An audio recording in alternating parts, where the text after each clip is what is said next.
Alhamdulillahi Rabbil Alamin.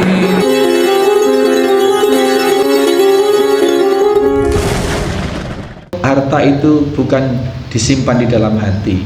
Harta itu hanyalah alat untuk mempertinggi kedudukan dia di sisi Allah Subhanahu wa taala kelak. Dengan cara apa?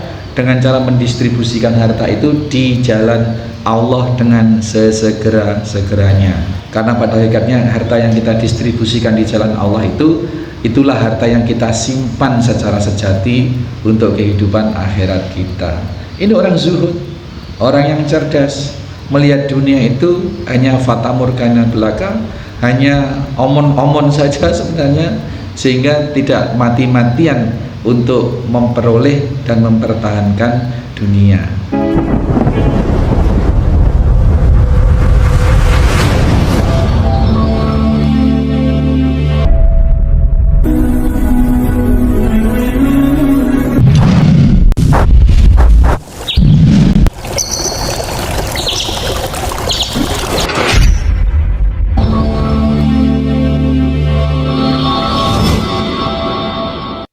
Bismillahirrahmanirrahim.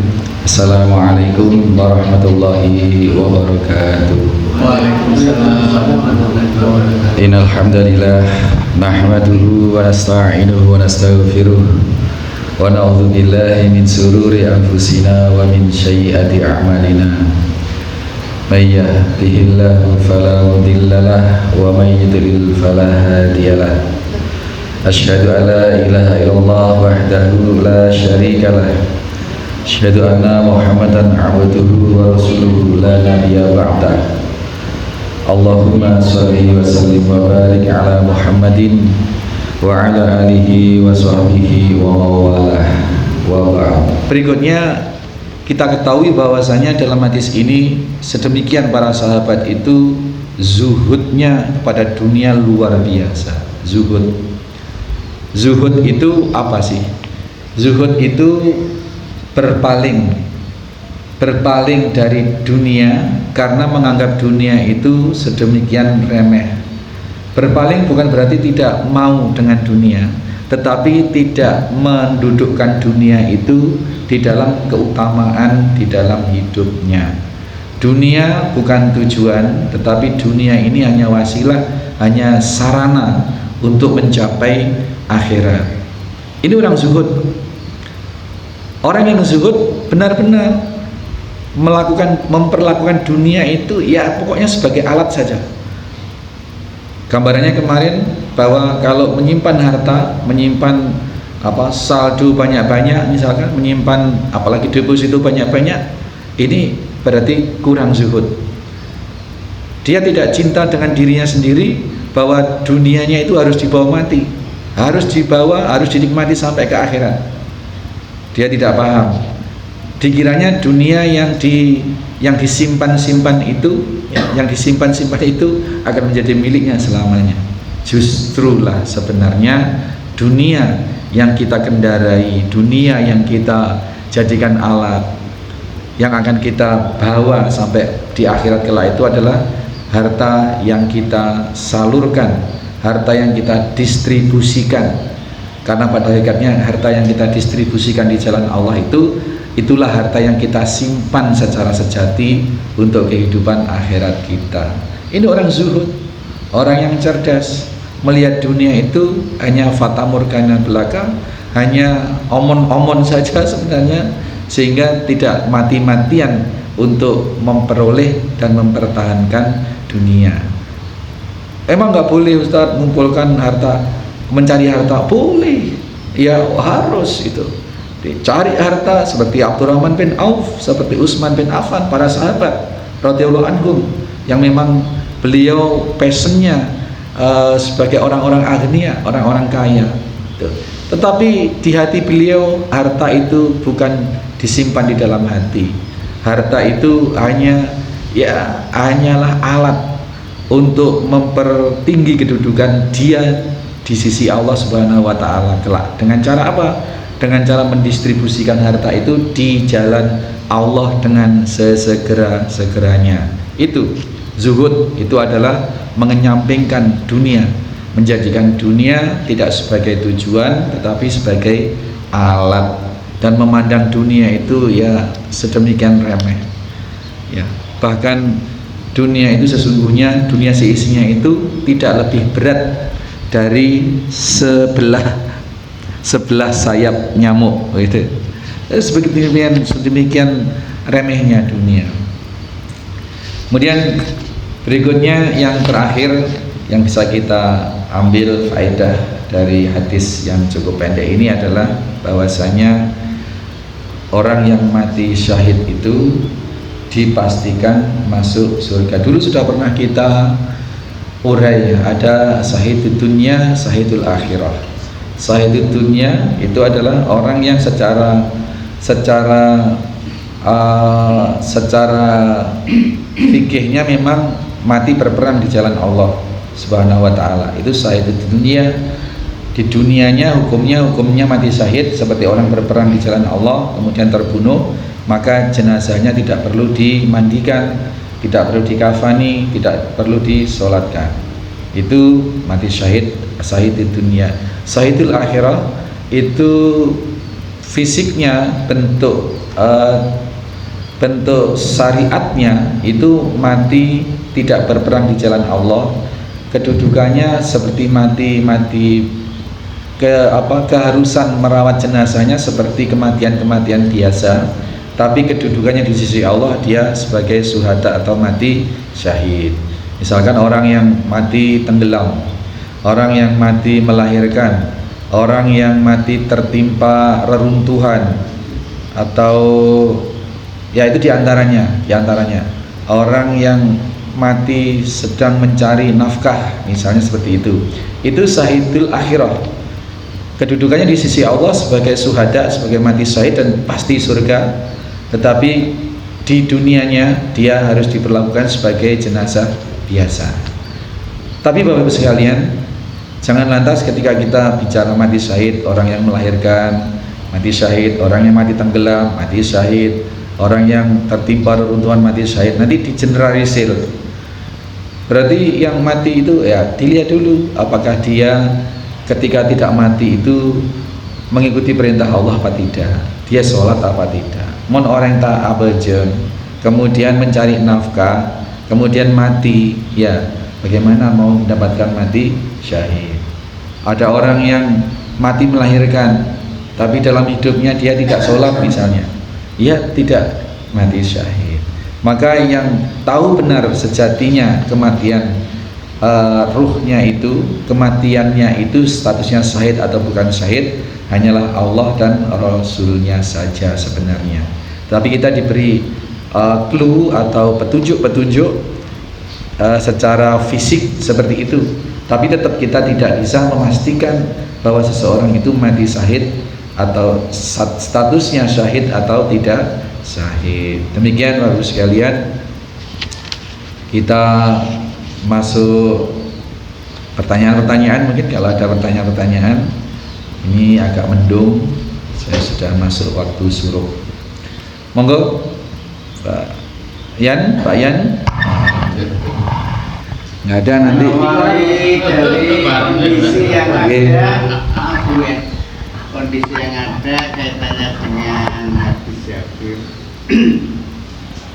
Kita berperang mati syahid, dimana kita jadi surga. Alhamdulillah sebagai motivasi pada zaman yang kita lalui sekarang, beraneka ragam bentuk kondisi yang ada, terutama perjalanan hidup ini yang beraneka ragam macamnya ini. Ini sering terjadi, kita yang sudah tahu arah dan sebagainya, tapi sering terjadi hambatan-hambatan itu. Entah lu sebentar, ayo didorong dan sebagainya. Nah, ini luar biasa pelajaran yang bisa kita amati, tapi tolong itu dikaitkan nanti motivasi untuk segera berbuat baik. Dan insya Allah kalau hadis itu kita yakini masuk dalam hati, kemudian kita aplikasikan, tempatnya di surga kita semuanya. Kemudian kemarin hari Jumat itu sahabat kami itu tanya ke kami, Makanya nanti pada bahasan kaitannya dengan Sabtu tolabul ilmi atau kita ada kajian, tempatnya salah satu diantaranya hari Jumat ada kegiatan yang ada kaitannya dengan hadiah. Kegiatan apa, diwajibkan katanya harus bayar, setelah itu ikut kegiatan dapat hadiah besar. Beliaunya tidak ikut, tanya ke saya, ya besok takon dewi langsung ke sana. Ini beliaunya. Dan mudah-mudahan termotivasi, kita senantiasa senang mengikuti kegiatan ini karena kita di arena perang zaman Rasulullah yang kita jauh ini, perang melawan hawa nafsu khususnya bisa tolabul ilmi. Makasih Ustaz. Assalamualaikum warahmatullahi wabarakatuh. Waalaikumsalam warahmatullahi wabarakatuh. Monggo, ada lagi Pak Haji atau? Oke. Alhamdulillah sudah cukup banyak informasi yang saya oleh berkaitan dengan penjelasan Pak Ustaz. Ini ada ya suatu kejadian seperti ini, tidak segera menyegerakan apa yang diperoleh atau katakanlah rezeki yang berupa harta, tapi dikumpulkan dulu, karena kalau dibagi disegera itu katanya tidak cukup, hanya ada kebiasaan dikumpulkan dulu, baru setelah ada momen yang baik itu dikumpulkan besar, ada harta yang itu dibagikan atau disampaikan kepada yang berhak. Bagaimana yang kalau ada kaitan dengan seperti ini, mohon pencerahannya. Nggih. Tadi lagi Pak, tambah satu. Oh, nggih, monggo Pak Adi. Meneruskan dari Pak Haji. Nggih. Yang mana, Pak? Yang dimaksud Pak Haji itu Ustaz apa? Di saya itu ada di Depak itu ada acara jalan santai. Jalan santai. Setiap dibawa naungan Depak itu harus beli kupon. Beli kupon berapa? 10 semua kupon harganya segini. Hadiahnya nanti ada hadiah umroh, ada hadiah kulkas, macam-macam lah. Bagaimana hukumnya? Iya.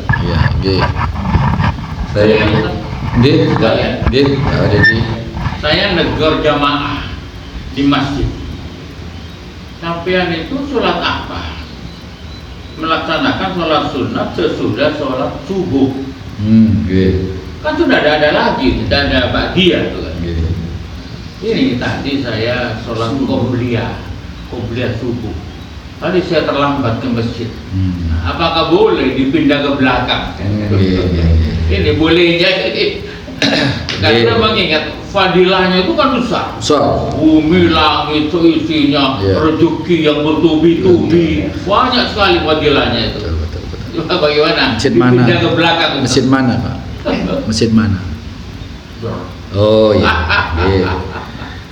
Cukup jelas pertanyaannya. Yang pertama tadi ini Pak Haji Noto dalam keluarga apa dalam satu lembaga yang dimaksud mengumpulkan dulu itu?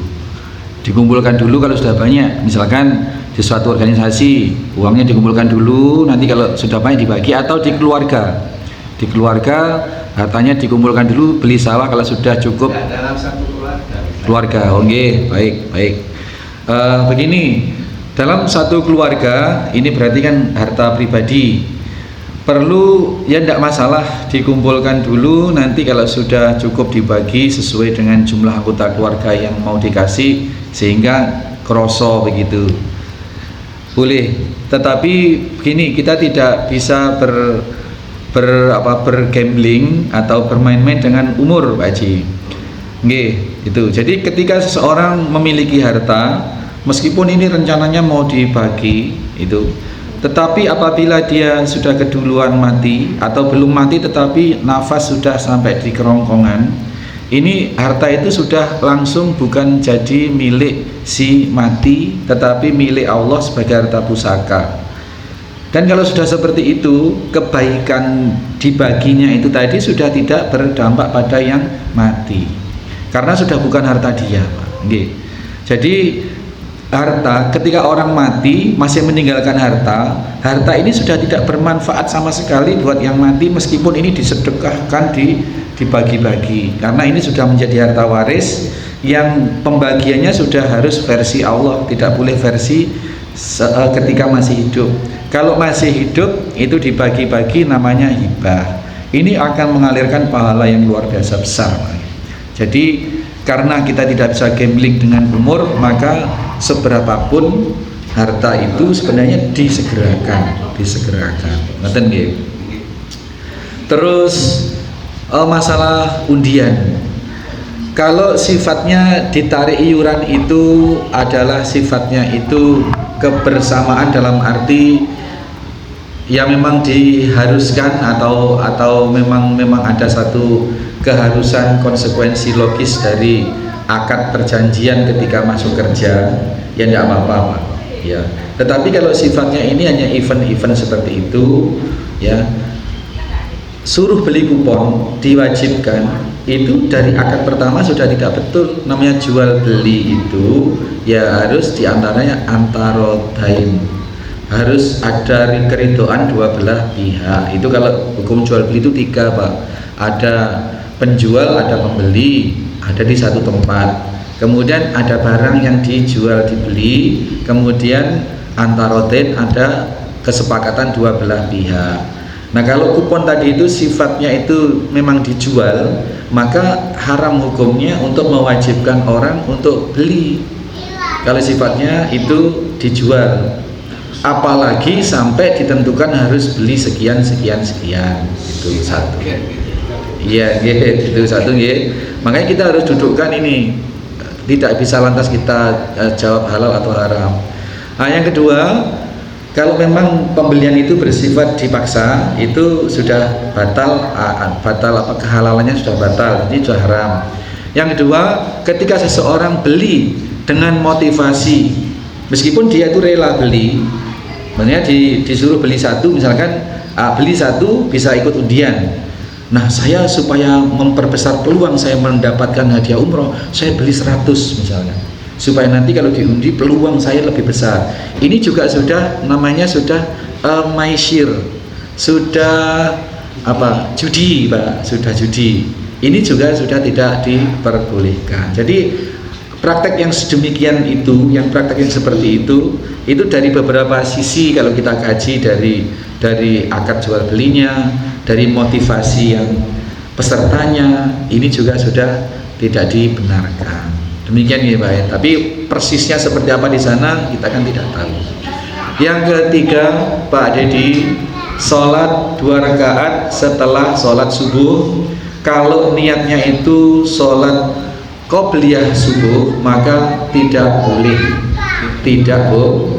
karena namanya sholat sunnah qobliyah itu harus sebelum. Maka niatnya kalau bukan qobliyah subuh, kalau niatnya sholat sunnah fajar boleh.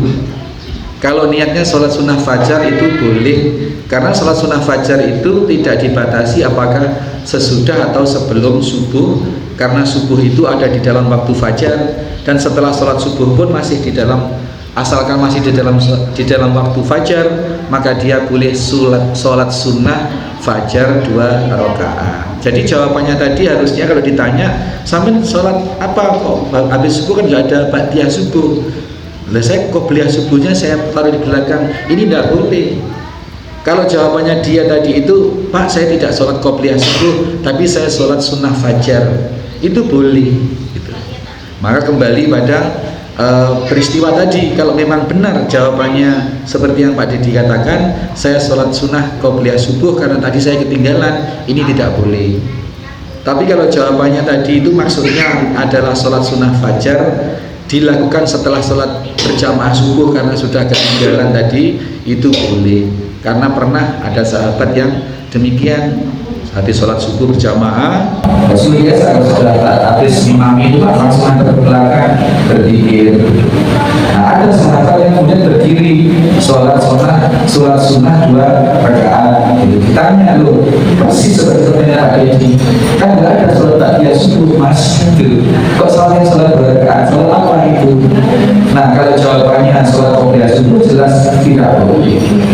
Tidak boleh karena berarti tidak ada hubungannya, karena qobliyah itu harus sebelum. Tapi jawaban sahabat itu, ya Rasul sesungguhnya saya tadi terlambat, belum sempat sholat fajar, belum sempat sholat qobliyah subuh, maka saya sholat fajar setelah sholat subuh.